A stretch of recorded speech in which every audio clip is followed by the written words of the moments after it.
Andrew Dice Clay, he was absolutely awesome. He let me and Anthony go on stage at the Garden. We were doing the lesbian couch back then. I'm like, let's bring the couch on stage. And then I'm like, can we get you guys together? And they're like, boo! All of a sudden, one girl walks out with a Yankees jersey on, and another girl walks out with a Mets jersey on. They just literally went at it in front of everybody at Madison Square Garden. Me and Anthony did our gig in Philly. It was a sold-out crowd. Everyone was loving us. We were new to the Philly market, and they couldn't get enough of everything we did on that stage. I think we paved the way for the new generation of broadcasters, that's for sure. Howard paved the way. We took what he did, we took it to the next level. When you lose the big seat, you find out who your real friends are. I will not be getting back together with Anthony. First of all, the Opie and Anthony Show near the end was on its last leg. It really was. I laid out the whole Roland bathroom bullshit, but that doesn't matter to people. When Anthony tries to say that I could have saved him and stuff, he knows I'm not a dumb person. You know, I didn't like the guy, but the brand itself was worth millions and millions of dollars. By the end of the O&A run, it wasn't racial humor anymore. It was just real. It seems to be that it is very, very prominent in the black community to perpetrate unbelievable acts of random violence. You don't even know slavery, so shut up. Your father didn't know slavery. Your grandfather didn't know slavery. His father didn't know slavery. So shut the fuck up with slavery. God damn, enough with that fucking excuse. You know the restraint I'm having not blurting that word out that you are? That word you are! Shut up! How do I reflect on my 9/11 broadcast? That was a turning point for the world and for our radio show. Now it's all about revenge. Right. Whose ass do we kick? Right. And then, unfortunately, after that day, you couldn't avoid politics with a radio show.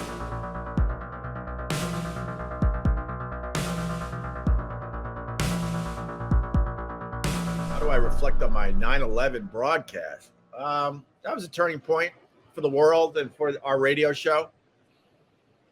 Good and bad. I think we did an amazing job. I remember realizing that day I didn't know about international politics. I didn't know crap. We made it up as we went along. Okay, I think we got it figured out finally. Yeah, it's Opie and Anthony. Hey. And I guess we don't have to tell anyone, but we might as well, that this is going to be a very different show today. Yeah. First of all, Anthony and I are not even in New York City. We're on the outskirts of New York City. We're out on Long Island. We're out on Long Island. How did you hear about it? I mean, what were you doing? Me sleeping. What else do I do sleeping, at so that hour? I was up. I was having breakfast with my girlfriend in Northport, and I was listening to the morning show in New York on WNEW, the sports guys. And they're like... You're the guy that listens to that program? So they're on the air going, all morning we're talking nothing but Giants football. Oh. And then I'm like, all right, I'll check them out for a little while. And then I go in and have my little breakfast, and I come out, and all of a sudden they're talking about a plane hitting the Twin Towers. You and I have talked about this on our radio show. We said on numerous occasions we're surprised that someone hasn't done it. Yeah, that no one has ever done that before. I'm not even talking about a terrorist attack. Just a nutcase in the area that wants to just end his life and do it in style by crashing into one of these buildings. We talked about that recently on our show. Everyone knows what happened. I don't even know that we got to run through it 8 billion times again. Now it's all about revenge. Right. Whose ass do we kick? Right. About this? Because I can't just sit by and think of all the other times that things have happened, and the president has the rah-rah speech, and before you know it, weeks turn into months, and you realize nothing happens, and any general pissed-off attitude you have just goes away. And then, unfortunately, after that day, you couldn't avoid politics with a radio show. And then I guess we got deeper and deeper as the years went on. So, best comedy show I've ever been to was during the Yankee Mets Subway Series, and you said I could bring this crowd together. Then you guys brought the two chicks on stage wearing both teams' jerseys. Oh, you remember that? So, oh my God, I haven't talked about this one in a while. Andrew Dice Clay, huge, he was on our show a lot. He was selling this Andrew Dice Clay was crazy, and I'll tell you why. He has sold out the Beacon Theater 2 or 3 shows, and he said that's not good enough. I also want to sell out the Garden. And we're like, but all the people going to the Beacon shows, I don't know if they're going to buy tickets. It's like, screw it. So it was crazy. So he was coming in a lot. We were selling a lot of tickets for him, and then he was absolutely awesome. He let me and Anthony go on stage at the Garden, Madison Square Garden, being brought up on Long Island and living in New York. I'm like, this is crazy. So the Mets and the Yankees were playing. I think they were playing in the World Series, right? Wasn't that the World Series? No, it was a Subway Series. I don't know. I feel like it was the. I don't think they've ever. Have the Mets been to the World Series since 1986? Wait, I'm trying to remember. One of the teams was definitely in the World Series. Well, it would have been the Yankees, because I don't think the Mets have been to the World Series since they beat the Red Sox, right? I could be wrong. It's early. My brain isn't totally firing. Anyway, one of them was they do the Subway Series. Yeah, no. But one of them was definitely in the World Series, because not only was Andrew Dice Clay competing with himself, selling out some shows at the Beacon Theater, he was also competing with I think the Yankees in the World Series, and I think it was like Game 5 or something. Like, this is gonna be a tough sell, Dice. But he ended up selling pretty well, and he goes, "You guys got to come on stage and do a little something." I'm like, "Oh man!" And we're like, "What? We got to do something that's badass, in front of our hometown crowd." So we were doing the lesbian couch back then. I'm like, let's bring the couch on stage. So we made Madison Square Garden find us a couch. We put it on stage. The place is going nuts. Me and Anthony are talking to the crowd. We're like, how many Yankees fans? And half the crowd is going crazy. How many Mets fans? Half the crowd is going crazy. And then I'm like, can we get you guys together? And they're like, boo, F the Yankees, F the Mets, no, boo. And I'm like, are you sure? Boo. The boos are getting louder. Are you sure we can't come together, right? And then just perfect on cue. When we got the crowd riled up, they're booing each other. All of a sudden, one girl walks out with a Yankees jersey on, and another girl walks out with a Mets jersey on. The place goes crazy. And then the rest is history. They just literally went at it in front of everybody at Madison Square Garden. But you just brought up a great memory that I haven't talked about in a very long time. Thank you very much. Give me $100 for that. All right, let's move on. And Dice, I'll never forget it. Dice was so happy and appreciative of what we did that after the show, and I want this picture so bad. Do you notice, like, when you walk through my house, there's no idea that I work in radio? No, you're very humble. There's nothing on the wall. There's no gold records. There's no pictures of you and all the famous people. I got all that stuff, but we just don't. Well, we're waiting to open up your presidential library, your museum. I'm waiting for E-Rock to give me more of my stuff back. Does he still have it all? He's got a lot of my stuff. Wow, there's a name I haven't heard of in years. So anyway, Dice was so appreciative and so proud and so happy. And we worked hard to sell him tickets. And, he's talented enough that he didn't need us that badly, but we were the big show. So it just worked together. And then after, I'll never forget, everyone went home. We were hanging out, celebrating backstage. And then all of a sudden he goes to me, come on, follow me. And I'm like, what, man? And also we walked back out into the garden as everyone, everybody was cleaning up the mess that we left behind. And it was an empty Madison Square Garden. And we're on the floor pretty much like at half court. And he goes, I want a picture of this. And he took a picture of me and him in an empty Madison Square Garden after we helped him sell a lot of tickets. It wasn't officially a sellout. And to this day, I want that picture. I don't have that picture either. So me and Anthony were syndicated, and we had a massive audience down in Philly, and we put together a live show. And Travis, Meeks, and Days of the New, we booked them to, I believe, perform after we did our crap on stage, I believe. And I love Days of the New, man. That's a band that should have been way bigger than they were. And I think it's because Travis Meeks had some issues. I don't know exactly all his issues, so I don't want to say it, but he had some issues that really held the band back. They were supposed to perform after me and Anthony did our gig in Philly. It was a sold-out crowd. Everyone was loving us. We were new to the Philly market, and they couldn't get enough of everything we did on that stage. And then we introduced Days of the New, and they were supposed to just, just start jamming to finish off the night perfectly. And Travis Meeks walks out on stage. Jesus. Way to not read the room. I mean, you had everyone just fired up from all the shenanigans we did on stage. Travis Meeks walks out. His band is with him. And then he proceeds to take about 15 to 20 minutes setting up to perform. If my mind serves me correctly, I believe he started like lighting candles slowly and all this. And people at first were like, all right, we can handle this. But it went on for so long as he was setting up before they even played their first song that people just start filing out of the venue. They basically said, F this.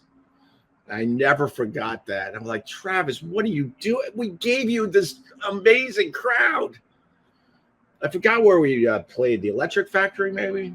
I don't remember how many people it held, but there was we absolutely filled that to capacity and then some, and everyone was fired up, and Travis Meeks just let everyone down. Jesus.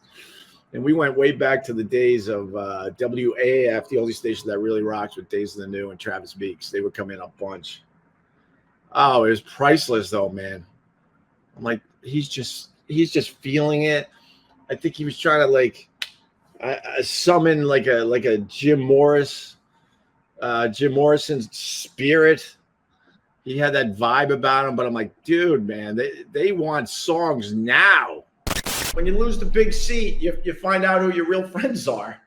There's a lot of people that will suck up to you because you could do a lot for them when you run a big radio show. You could sell them a lot of fucking tickets. You could promote their movies and TV shows. And a lot of these people, they will act like there's a friendship there.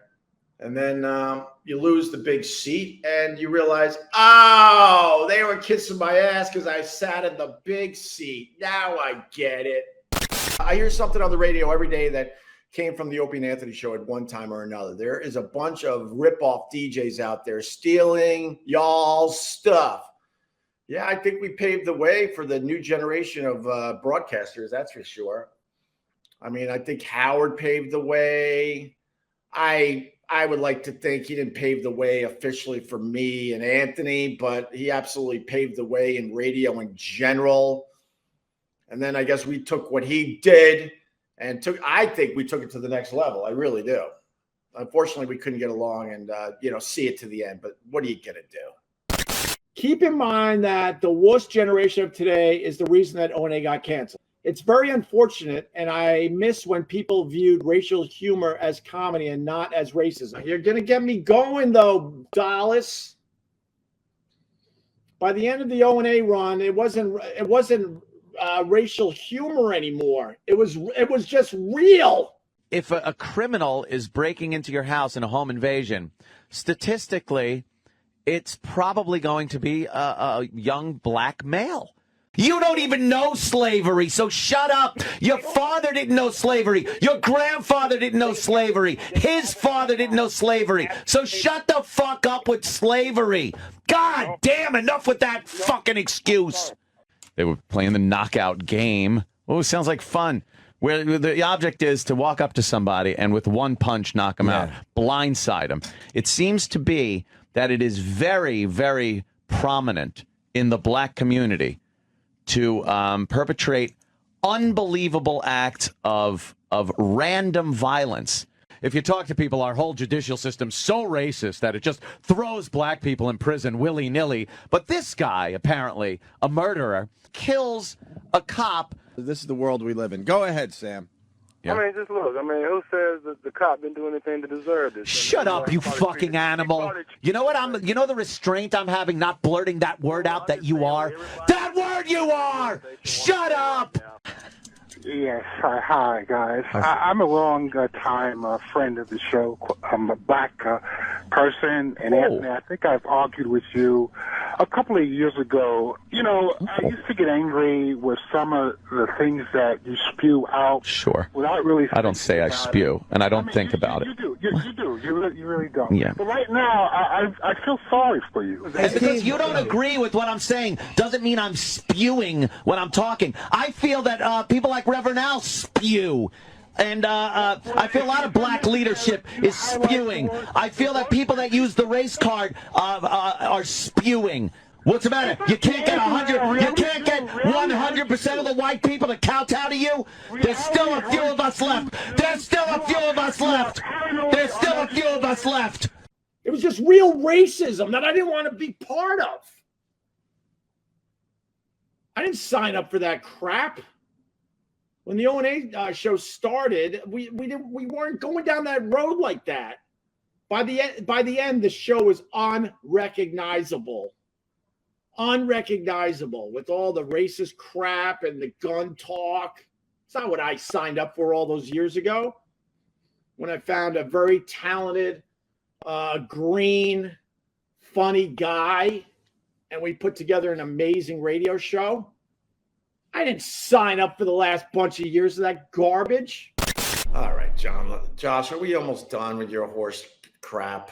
I told the truth about that whole damn thing. And like I've said in the past, you can only throw the truth out there. And then, look, if people are going to ignore the facts and try to beat you up for something that literally did not happen for the next 10 years, then so be it. But I know damn well I told the truth about that whole thing. It was a radio prank. No, it wasn't. It wasn't even a radio. Oh, forget it, dudes. For real. I've told the whole story. I laid out the whole Roland bathroom bullshit thing on my very successful podcast, Opie Radio. Go check it out. And I believe I got a YouTube video on it. And I just flat out go through the whole thing. I explained what happened, took some responsibility. But that doesn't matter to people. This is the stupid world we live in, and it's really, really frustrating. You're brave enough to speak openly and honestly about something, and then people just ignore it. They're like, it doesn't fit into the narrative that I want to push forward about you. What's up, Hope? This is Lady Di's son. Do you have any good Di and Marion story? I mean, a million. Is it really you, Peter? A million. I mean, the greatest thing your mom ever did with Marion was replace me and Anthony at the MTV, I think it was Music Awards. We were a big fucking deal, and CBS really wanted to take care of us, so they put us in the best spot on the red carpet for the MTV Music Awards, and then we were gonna interview all these top A-list celebrities. And we're like, who cares? Because I've seen a lot of those red carpet shows and the celebrities give absolutely nothing. They give you nothing. So we're like, this is how we're going to make it entertaining. We gave Lady Di and Marion the mics. And the executives from CBS Radio that day that were with us, they were so mad at us. How could you do this? This is your spot to interview these people. And we're like, who cares? This is way more entertaining. And Lady Di and Marion, they got their hair did and they got in their best clothes. And next thing you know, they went from just being two people that did our show from time to time to interviewing the likes of, I don't know if Mick Jagger made it, right? I think Mick Jagger figured out what was going on. I got to remember all the details, but they interviewed all the celebrities that marched on through. And to this day, it's one of my favorite pieces of audio that we ever did on the Opie and Anthony Show.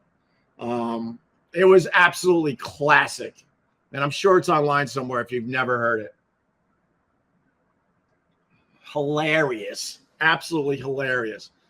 And we got in trouble for that too. How dare you, blah, blah, blah, because they wanted us to they just wanted us to follow a pattern that everyone else did in radio before us. And we were like, nah, man, we're going to spin this shit on its head. Because in the end, if it's Opie and Anthony just asking basic who gives a crap questions to A-listers, ugh. But then you got Marion and Lady Di making celebrities very uncomfortable. Excuse me. And some of them laughing their asses off because they got it. They're like, oh my God, this is hilarious. But that's absolutely my, I think that's my top memory as far as if it is you, of your mom, Lady Di. By the way, my dad did jump in front of a train. He and Di had me without being married. They never were married. Oh God, the train thing. Jesus, Peter. Ugh, sorry. We did a lot of material on that. I'm not gonna lie to you. Not gonna lie to you, brother man. Ah, God, what do I say to that? I guess I could say sorry. All the comedians I listen to on the reg will reminisce fondly of the days of O&A. You guys set the path for all of the podcasters now, 100%. We brought a style to radio that no one was doing. And basically that was get some people you like hanging out with, get some funny people, and whatever prep you got, throw it away and just talk. But the beauty of the prep was if we were just dying in those seats, we had plenty of stuff to go to, and we certainly needed our staff. So I'm not, that's not, a knock on those guys. But the best radio show was always, we got a ton of material for you, and we just throw it away. The material is almost like a safety net that allows you to just go and just have fun. And that's now what podcasters do. They have no structure. They just turn on mics and go. And that might sound like very normal to you, and that's okay. But I've lived long enough where if you had a mic in front of you, you better be prepared. You better be structured. You better talk about the weather here, the traffic here, the sports here, the silly story here, maybe some hard news here. And they literally had a clock. And if you didn't follow the clock in the earlier days of radio or my time in radio, they would fire you. They needed you to follow a clock, and it was set in the studio. It would say sports here, local news here, little traffic here, weather, and then they would give you like this much time on the clock to just be you. And what me and Anthony did was we just said F that, threw the clock in the garbage, and just started talking. We had the balls to do that. And then other shows would be so jealous of us because we had incredible success. And like, why are these guys so successful? It was because we had the balls to say no to everybody and just believe in what we were doing. I've heard of O&A. I listened to the archived shows in chronological order on my way to work every day. You're currently in 2008. 2008. I think 2008 was still good, right, guys? 2008. Are you noticing? Oh no, 2008 was a bad year because that's when Anthony got obsessed with Obama, and I personally think that's when the show got way too political for my taste. Am I starting to tap out yet, Spy Man? You're gonna come to a point where you're like, wait, is Opie still on this show? Why is he playing Candy Crush? Are you up to the Candy Crush stage? People make fun of me for the Candy Crush thing, but the fact is, look, I can say this. I played Candy Crush because I wasn't into the pedo humor, and I wasn't into the race / gun talk every day. So that was my way of tapping out and just playing Candy Crush. That's why I did that. I had no desire to be part of that nonsense. You could have saved the show, you dope. Oh, is that why you're bothered by that? But that's not true, Victor. Victor, that's not true. I mean, look, a lot of people are bummed Opie and Anthony went away, but that's not true. The show was on its last leg when Anthony went on that racist rant. And then, to be fair, like, I knew that I'll talk to you, Victor. If you want to be a dick, that's one thing, but I'll talk to you about it.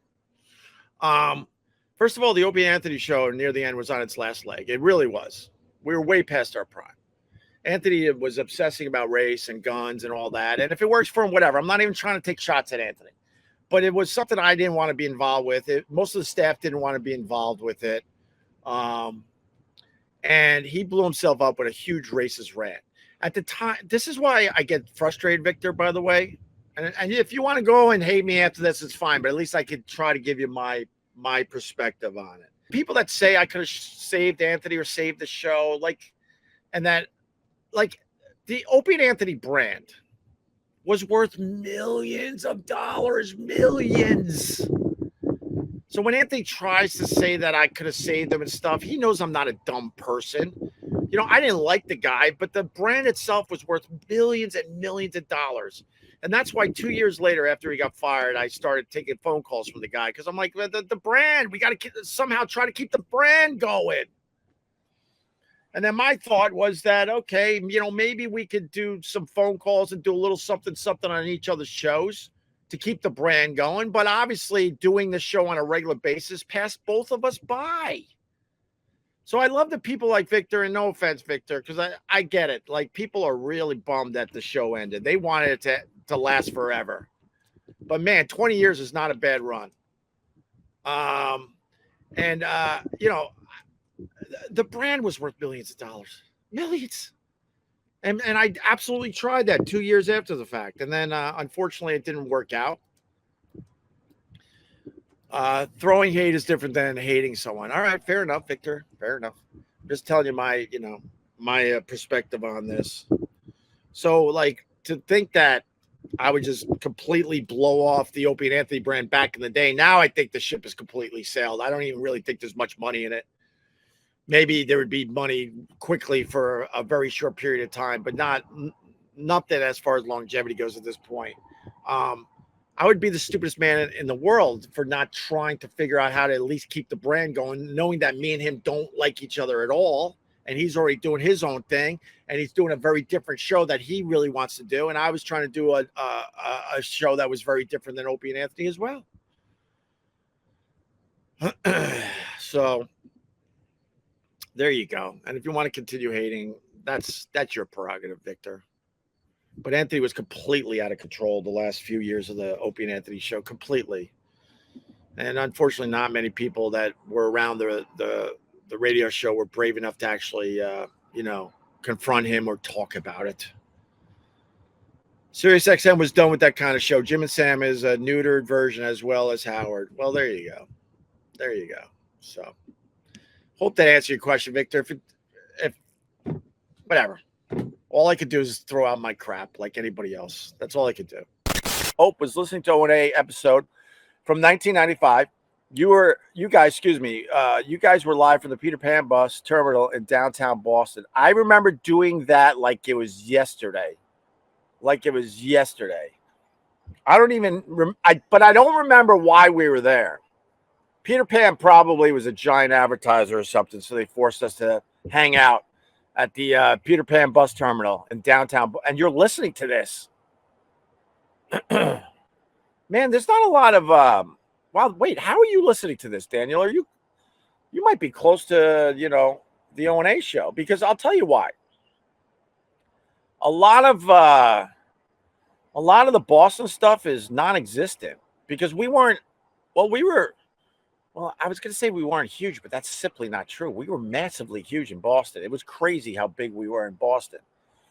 But it was harder to tape radio shows and stuff back then. Nowadays, it's so easy. There's there's probably hundreds of people out there that have every copy of our Sirius XM run.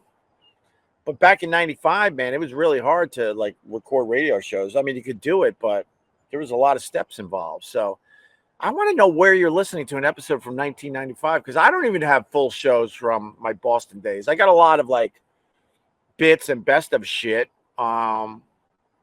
which I should just start rolling out and putting on the internet, but it's in storage right now. Yeah, maybe I'll start doing that in the fall. Daniel, thanks for the 5, though, and thanks for the memory. Peter Pan bus terminal. I remember having to do that. I don't remember if the show was good. Although back then they were forcing us to play stupid music. I'm like, just let us talk. Oh, my God. And we did. By the end of our run in Boston, we absolutely talked way more than the rest of the staff and played way less music. So, hey, Greg, it's over, man. Howard is on his way out. You and Ant get back together and take over. Okay, thank you, Rob. Thanks for that. I appreciate it. I will not be getting back together with Anthony. I don't know if you've been paying attention, but Anthony's very, very obsessed with talking about race. very, very obsessed with that. So that makes it very hard to get Opie and Anthony back together because I have no desire to do that. I have no desire to spend hours a day talking about politics and all these politicians and the race issues in America and the guns in America. I have no desire to do any of that. If he could somehow figure out how to get rid of all that garbage and go back to being hilarious and one of the funniest guys out there, then still I wouldn't be doing it. I tricked you, didn't I?